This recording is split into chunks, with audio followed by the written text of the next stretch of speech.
Çfarë është pasuria? Pasuria e vërtet është dritë dhe plotësi.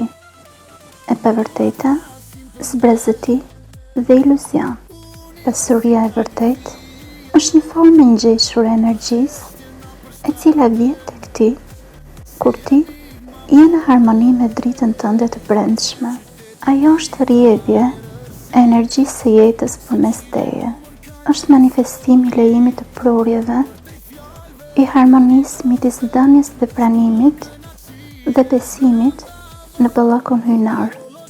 Ajo është një mësues shpirtëror që të teston evoluimin dhe njëkohësisht një mjet për të manifestuar misionin shpirtëror tëndin. Pasuria e zbrazët dhe iluzive nuk është rrjedhje, por mur.